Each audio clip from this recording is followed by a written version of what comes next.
On retourne aux abords de ce café Starbucks où une fusillade a eu lieu au cours des dernières minutes. Yves Poirier, vous êtes arrivé sur place. Vous avez pu parler aux policiers de Laval?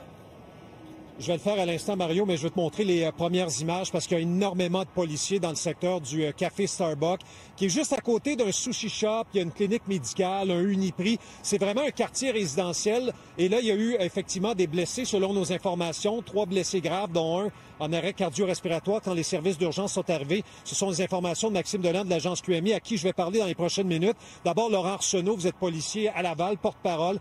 Qu'est-ce que vous savez au moment où on se parle? Racontez-moi un peu la chronologie des événements, les détails que vous avez.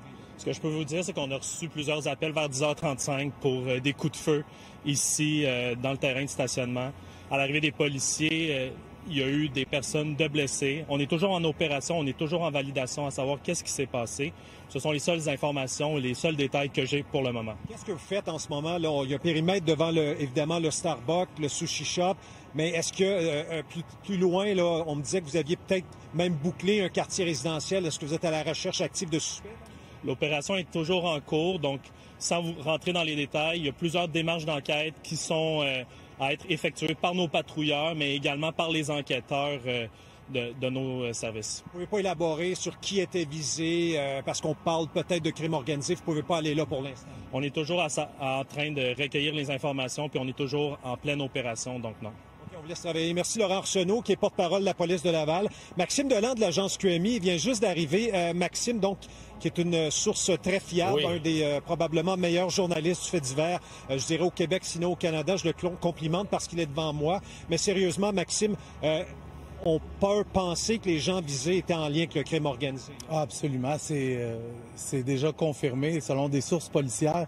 La victime, je vais me garder de la nommer pour le moment. Il y a 3 personnes qui ont été atteintes par balle. Et la personne qui était visée, c'est quelqu'un qui est décrit par des sources policières comme étant probablement le plus gros bandit de Laval. C'est quelqu'un qui a déjà commandé des meurtres, c'est quelqu'un qui trempait dans l'extorsion. Il y a eu 2 autres victimes de la fusillade aujourd'hui. Tu le disais tantôt, un qui est en arrêt cardio-respiratoire et 2 blessés. Mais aujourd'hui, c'est pas un hasard si cette personne-là est ciblée. Il n'y a pas de danger pour la population en tant que telle, sauf que c'était bel et bien cet homme-là qui était visé. Et d'ailleurs, il savait qu'il était en danger. Il y a des événements qui sont survenus au cours des derniers jours dont j'étais au courant, mais que je ne pouvais pas parler. Il savait qu'il courait un danger et aujourd'hui, ça a frappé. On me dit que le crime a été commis avec un fusil mitrailleur. Et les suspects sont toujours en fuite au moment où on se parle. Je rappelle, je suis avec Maxime Deland de l'agence QMI. Maxime, donc, on voit, c'est un quartier où il y a plusieurs commerces. On parle du café Starbucks. On pense que ça serait probablement produit à l'intérieur ou du moins à côté. Maxime, il y a eu un vent de panique tout de suite après parce que tu parles d'un pistolet mitrailleur. Absolument. Parce que là, c'est bondé. Je vois des clients sortir d'une clinique médicale, d'un Uniprix. Donc, il y avait beaucoup de gens vers 10h35, 40 quand ça s'est produit. Absolument. Puis c'est un secteur ultra fréquenté. On voit tout autour, il y a des commerces un petit peu partout. Les stationnements sont bondés. À côté d'une autoroute très passante, la 440. Oui, et les informations initiales mentionnaient que ça s'était produit à l'intérieur du Starbucks. Maintenant, il semble que ça soit produit plus à l'extérieur. Sauf que ce qu'on me dit, c'est qu'il y a des clients dans les différents commerces qui ont pris panique et il y avait des gens cachés dans les salles de bain.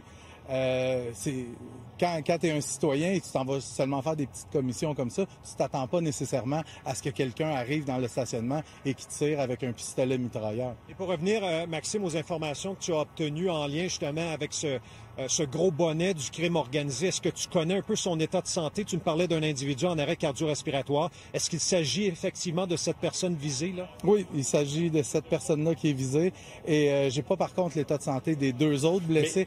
On sait s'ils étaient liés, Maxime, avec est-ce que les 2 autres sont liés? J'ai pas cette information-là, mais on peut penser que oui, dans la mesure où ces gens-là, quand c'est des ténors du crime organisé, se déplacent rarement seuls. D'ailleurs, on mentionne qu'ils se déplaçaient à bord d'un Cadillac Escalade blindé.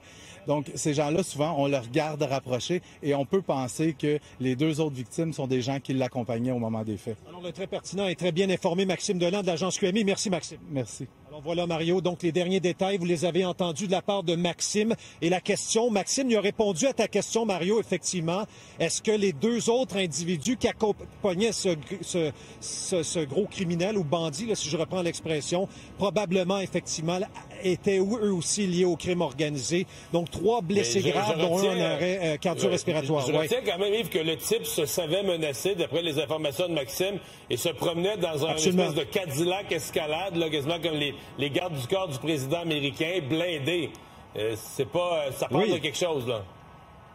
Effectivement, est-ce que sa tête était mise à prix depuis quelque temps? Ça reste à confirmer, mais je vous rappelle qu'on est toujours en direct pour cette histoire majeure en développement près de la 440 et de la 100e avenue, quartier donc commercial ici à Laval. Autre fusillade dans un lieu public en plein jour. Merci Yves.